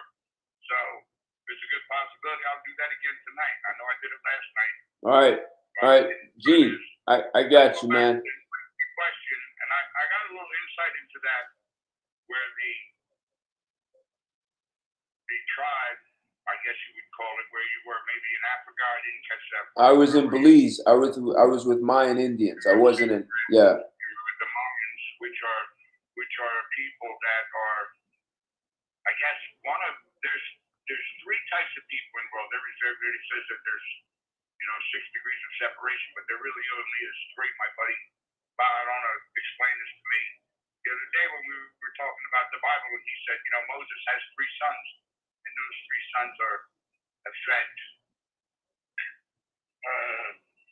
God. It's not coming to me the three names, but all right. Sim, whatever. So there's three types of people now. You can't tell the people, the Mayans from Belize, when you look at them with a face mask or even without, you can't tell that person whether that person's of Asian descent or Mayan descent, Mexican descent, because when those continents split, those original people, those original, we call them Neanderthals, or I'm not sure exactly when the continent split, it was part of history a couple million years ago, maybe 3.5. Those people stayed the same, short stature. What is it? Gene? What are the three people? I got it. You want to do a history lesson? What What are the three types of people you're talking about? I'm talking about three types of people. They're the European type of people, white, Caucasian. Then there's the darker skinned people, and then there's the Asian type people. Okay. So, the only three types of people, and they're named after Sim, Ham, and Seth, Moses' three sons. Sims, Ham, Well, so I wasn't telling the story to get into race or anything. I was telling a story to demonstrate how men create boundaries. No, hold on. I told the story to demonstrate how men create boundaries and keep order in society so things don't get out of control. So men have built every civilization around the world, and what it takes to build a civilization is an enormous amount of effort, and men are also responsible for keeping order in those civilizations. And so the Mayans were a great example of how men demonstrated that. Well, I believe that. And did you know that? Have you ever visited? Well, you did visit, so you know that the Mayans built their home on top of their fathers.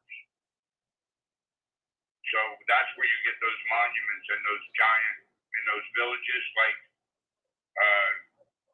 Tulum and. I've been to many of those places. Sure.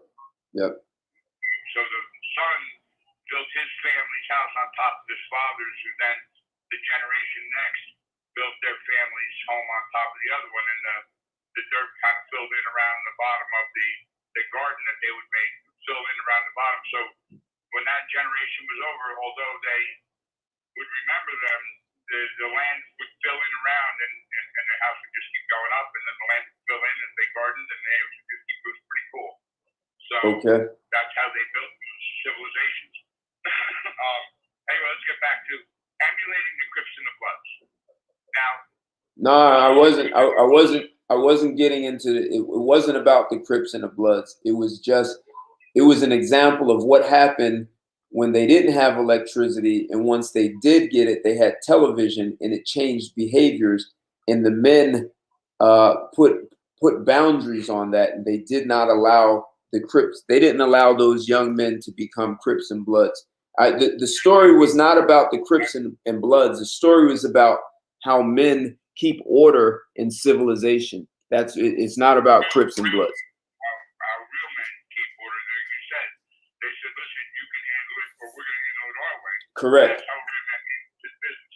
Correct. It's either I'm going to handle it, and if I handle it, you're not going to like the results, or you handle it. Right. And that's the way I handle my life now. So you don't like the end result, but then I guess you should have done the right thing in the beginning. Exactly. So if men in our society, if there are things that men don't like, at some point men are going to have to take a stand and say, this is out of control, this has to stop. If you don't stop, we're going to stop it. I see. Yeah. And there's women though that can fill that role, and one just joined, and I'm not going to say who she is, but I worked with a woman whose husband died of, unfortunately, and he was a great guy, died of pancreatic cancer at a very young age, and she took over. She has a tremendous family, had young ones, middle ones, older ones. She has remained both mother and father to her brood, children, family, huge, large, probably 30, 40 people, and she's a staple.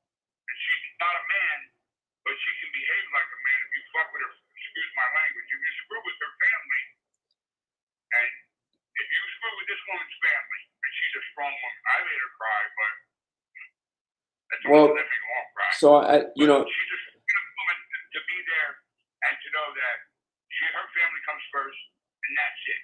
You mess with my family, she's a mother pit bull, You get the horns, and I don't give a shit how big you are, how tall you are, how tough you are, how many friends you got, how many cousins you got.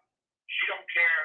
You touch or mess with one of her brood, you're gonna get it. And she built her own civilization, and she's got family in several different places, in New Jersey and North Carolina and here and there, and a great man behind her who's kind of a silent type, who's a big, very strong, very strong individual.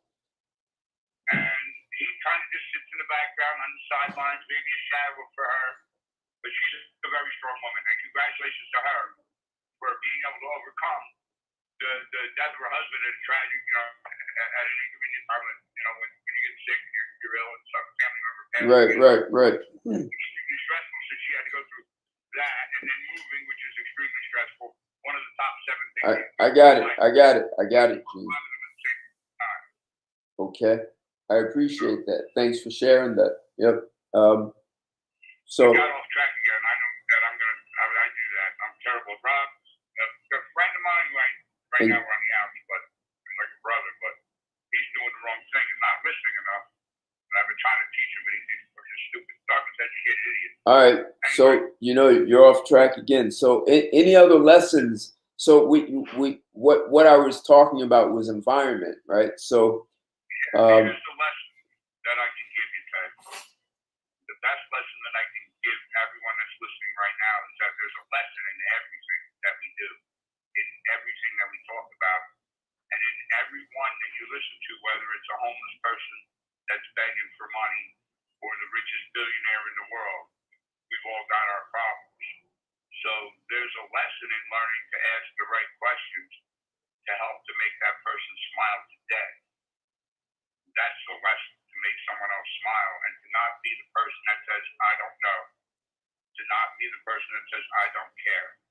To not be the person that says, it's none of my business. To not be the person that just looks and stares and says nothing at all. And to not be the person that just so let me ask you about the lesson you learned about choosing an environment that was not in your best interest. What lesson did you learn from that? I must have learned a few thousand of those lessons, Ted. So sometimes you have to, everyone's different. I'm kind of bullheaded. Well, wait, Eugene, you said, one of the things you said is knowing what questions to ask. So I'm asking you questions that can be beneficial not only to you, to people listening and understanding the importance of choosing an environment that's in your best interest. Okay, so I don't think that it's the environment that, let me just see if I can word this correctly. No matter what your environment is, if you're homeless, if you're rich, if you're spoiled, if you're struggling, no matter your environment, if you're asking the right questions of yourself, if you're making someone else smile, whether they're close to you or a stranger, then at least you're doing something in a positive direction. And the yin and the yang and the sin and the fat and the ham, it all come around to you. So the more you give, the more you get. That's the best answer I have. All right, fair enough. Good enough. Perfect. So no matter your environment, if it's good or bad, if you're in jail, locked in a cage, if you're in a cage and can't get out, if you're in a 10 by 10 for 4 months, if you're lying in the infirmary in Trent State Prison and died a couple times, you get beat up for showing some mercy to somebody, whatever your situation, no matter what it is, if you make somebody else smile, give everything you've got, you're going to get it back, and you're probably going to get it back 10 times. All right. That's the only lesson I can give you. Fair enough. So guys, if you haven't liked this video, smash the like.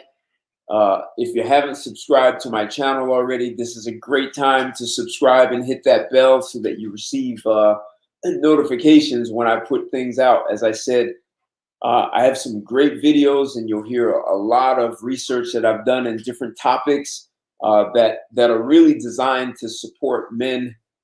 Today is Father's Day, and we're really looking at what happens, when the father's not in the home.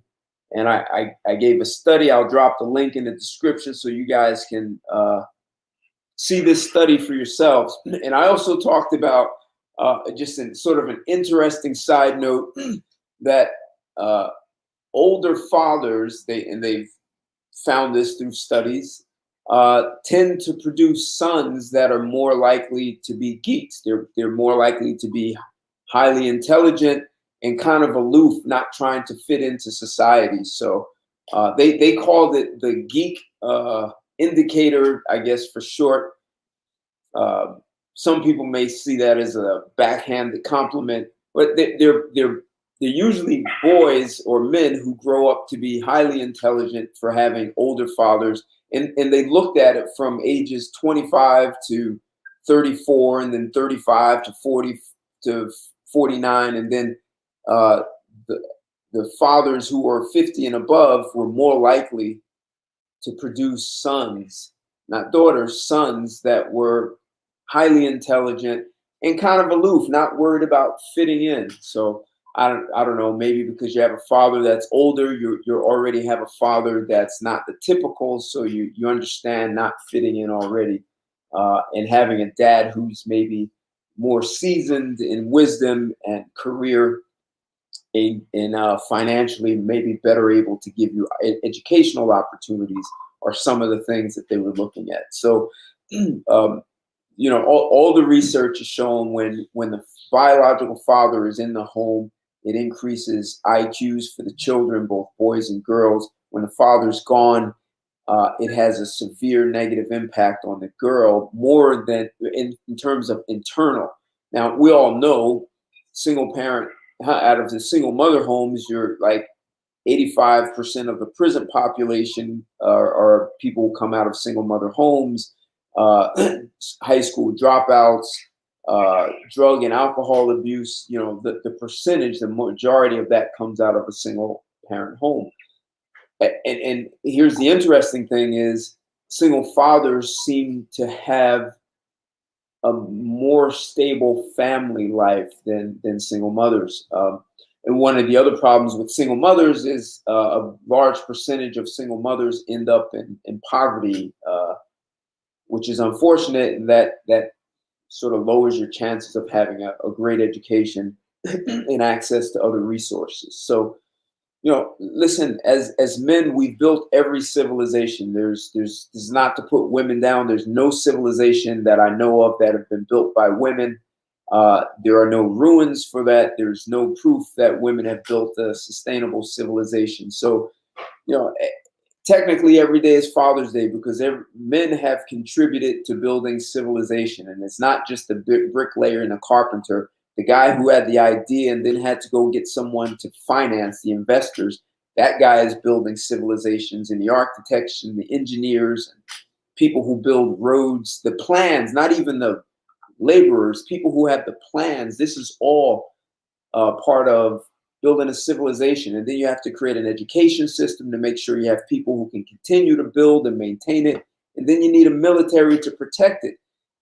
And as fathers, we're all fathers of every civilization around the world. And today is one day to acknowledge, but as a reminder for every man on the planet, every time you see a bridge and a skyscraper and roads, these are all things that your fathers and grandfathers and great great grandfathers and uncles and cousins have all participated in to make life easier and safer for us all.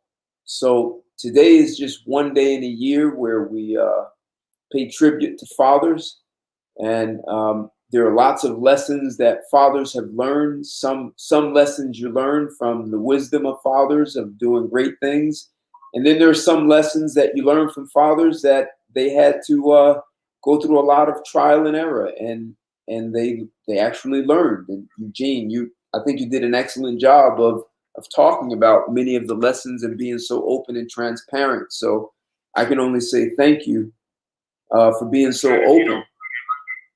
Say that. I'd like to take a minute and thank you to all the people that have helped me the last 6 months, and thank you to all the people who didn't help me because you taught me a lesson. And if you don't mind, I'd like to plug my IGTV show, Eugene Landau, because it's the name my father gave me.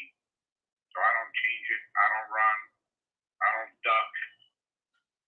I go by that name. Someone once tried to give me a nickname.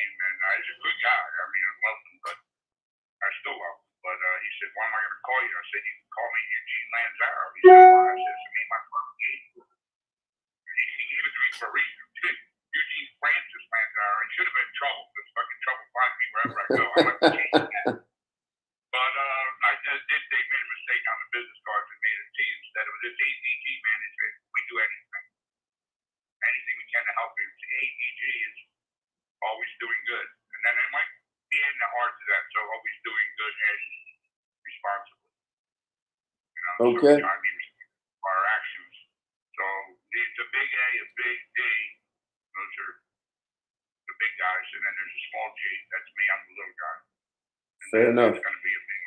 I hope to be a big R for reasonably, and it looks like. Excuse me. Cash App, Venmo, anything you want, yes, sir. Hey. I had some on me, but I'll maybe help you in a minute. Can you give me 1 second? Thank you. I will definitely try to help you, though, no matter what I can do. I got something for you, okay? I won't say no, sir. Hey, Eugene, I'm getting ready to sign out. So any last There's one other thing that I want to elaborate on when you said that men build this and men build that, men build this. Well, men can't build anything without women. And without a good woman behind you, behind that man, or even there's been some women in history who have done some incredible things that have been shunned or put aside or even never mentioned because of who or what they were, because they were women and minorities. They were there too. Hey, turn that down, man. Since the beginning. Hey, well, here's. Hey, Eugene, here's the fact. Here's the fact. There are no bridges that women have built. There are no roads, no skyscrapers. The coal miners who died before they sent canaries down. Listen, we have Mother's Day, and we acknowledge women all the time. Men have built every civil. No, men have built every civil. Gene, hold on. Men have built every civilization. Civilizations have not been built by women. They have not, and we have to stop saying that. I get it. Women have given birth to children, but men actually carry the seeds in life 24/7, 365 days a year. And we have risked our lives, our investments to create new industries, to go places where no one's gone, airplanes, all kinds of things. Men have taken all those risks to do that. Women have not done that. And women have inherited millions and sometimes billions of dollars, and it's nothing wrong with that. That's the design of our brains, the way we think. Women don't take risks the way men do. But you can't find any bridges built by all women, and you don't find any companies of all women trading on the Fortune list of Fortune 500. So we have to stop diminishing men for the things that they have done. Men could build a civilization if there was no woman here. They could go. They'll still get the natural resources. They'll drill oil. They'll find the iron ore and copper, and they'll grow food. They'll do all of that. And without men to do that, I don't know what our society would look like. Maybe we would still live in caves, and we'd have no fire, because fire is risky.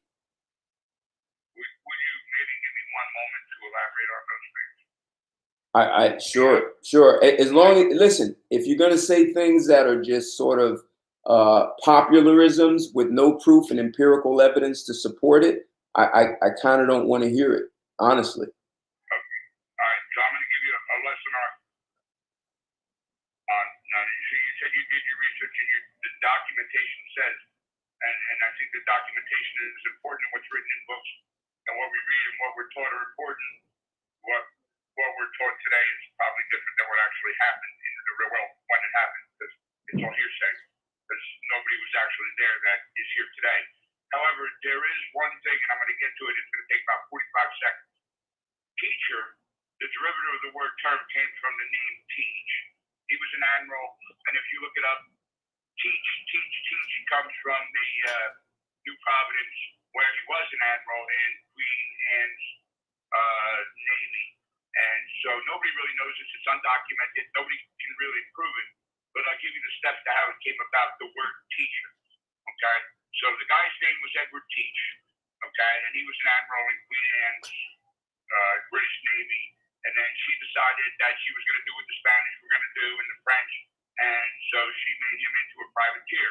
Well, as a privateer, he was forced to rob the French and the Spanish and whoever else came around and bring the bounty back to Queen Anne, and in order to do that, she commanded that he murder everyone on the ships. So he didn't like it. He said, "Screw you, Queen Anne. I'm not going to do this anymore." So he became a pirate.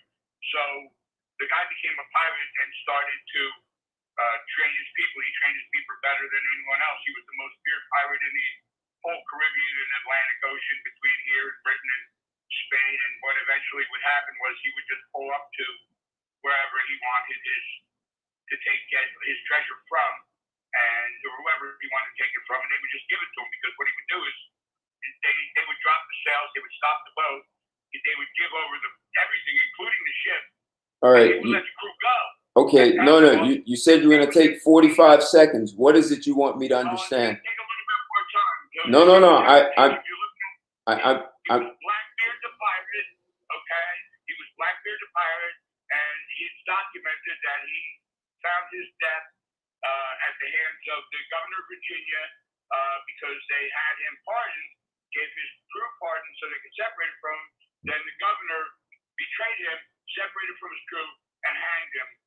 What does that have to do with men building civilizations? Well, I'm trying to teach you something about your talking while I'm listening. So you're saying that no women built the bridge, no women built the civilization, but you have no proof of that because you weren't there. I do. I live right here in New York. I don't see women building skyscrapers. Half of what you see, and half of what you see, just because, well, that's a skyscraper.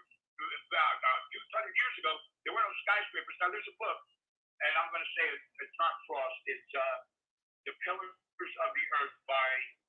Okay. The Pillars of the Earth. Read the book, and then get back to me on what... I'm not going to read it, Gene. I'm not. I'm telling you, I'm not going to read it. I'm not. There you go. I can't. I know that's from American people. No, Gene. Give me proof of what you're trying to prove. How am I going to give you proof? I wasn't alive then. Great. So then that I said if What I could say is I saw. okay. What I saw, I wasn't there. I don't know. All right. Did you know you were there? Listen. There are no women. Even today, you don't find me a bridge that women built. Find me a bridge. Find me a bridge that women built. Find me a bridge that women built.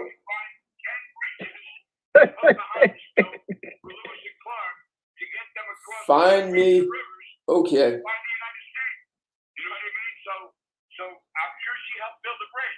Find me a woman. Find me a bridge women, all women built. Here we go, Ted. There they are going to go. I'm not. I love you. Tell Mike I said hello. I got to hop because I'm in the middle of I don't know where, and I got things I got to do. Goodbye. Right? Take care. Goodbye. Take care. See you later. Kendrick, any last thoughts? Yeah, here we go. 90 seconds. The women indeed, here what the men indeed, but like you said, Ted, facts is the facts. I wasn't there all the facts, the facts speak for themselves, Ted. If you go all the way back from Samaria to Mesopotamia, Ted, to the doggone pyramids of Giza and all them other places out there, men built this stuff, man. So I just can't sit up here and argue with you. Right. 60 seconds. I can't argue that, Ted. You know what I'm saying? The argument would be for me to be ignorant vagabond right now, Ted. And I think men have been taught to diminish themselves so much that even when they have done stuff, they still will diminish it. And that's a problem. I mean, it's like brainwashing teaching, Ted. We're gonna have to be, like you said, we're gonna have to unlearn some stuff. Really need to unlearn everything. I mean, that's a tough thing to say, and people don't want to hear that. But you do need to unlearn everything. Because you ever heard the ankle bone is connected to the knee bone is connected to the hip bone is connected, and so one thing that you learn is connected to other things. 10 seconds. You just don't always see it, is what I'm getting at. So there's a lot. And that's a domino effect. Right. So there's a lot that men have been taught about themselves, about being toxic, about all they want is one thing, about not being smart. And this is so unfortunate. You know, I mean, we are the father of civilizations, and we build militaries and civilizations to make sure women are safer and have easier lives. I mean, we do want to take care of our women. We just, to have our women diminish us as being worthless is not healthy for anyone. And as I already pulled up evidence that when children grow up with a father in a home, they have higher IQs. And when he's taken out, girls are negatively affected than boys. Like, so, you know, we have to start paying attention to this. How do we have a strong, powerful, sustainable civilization if we're doing things to weaken it? And China has caught on that that's not a good direction. So they're saying, hey, our boys are not as masculine as they used to be, and we are going to make sure they learn to be masculine. And we want two-parent households. So, you know, we've got to rethink about the things that we're doing. And men are much more important than we are saying. Go ahead. Yes, sir. And like you said, Ted, the women, a lot of these women really can't argue the fact that they out here procreating weed, feminized boys, Ted. Yeah, that's a trend. That's a trend that I'm seeing too, Ted. Yeah. You create these boys that, you know, that's not the strong. They not operating in a strong masculine plane, Ted. So that plays a role on society as a whole too, Ted. Well, that I just said we keep building a weaker and weaker society. Yes, sir. And you can't lie about this stuff. You can't make this stuff up, Ted. So, you're 100% right. So as men have a choice of where they drop their seed. Men carry life. We carry it 24/7, 365. And women have a choice between who they choose to be a father. As men understand, if you want your bloodline to continue and you don't plan to be a father, then you're creating a weak bloodline that, you know, may be obsolete anyway. As a boy, he may not make it to 25, or he may be in prison picking up soap. And is that the legacy you really want to leave? And as a woman, is that what you want? Your children, do you want the same? So I'm saying men are extremely important. And as I gave the example of the Mayan Indians in the jungle, it was men who created boundaries to keep order instead of accepting chaos. And men really can make that difference. And Marjorie Williams, thank you. She said, I want to thank all men for their contributions to society, and happy Father's Day to all men on this chat. Acknowledging men's congratulations to society will not take away anything from women. Bless up. Thank you for that. Yeah, definitely don't want to take anything away from women. This is Father's Day. So, and men have built civilizations, and lots of people try to say, well, you don't have proof. And yes, we do. We really do. You are not there. I understand. But this is not to diminish women. Father's Day does not put women down, just like Mother's Day doesn't put men down. This is Father's Day.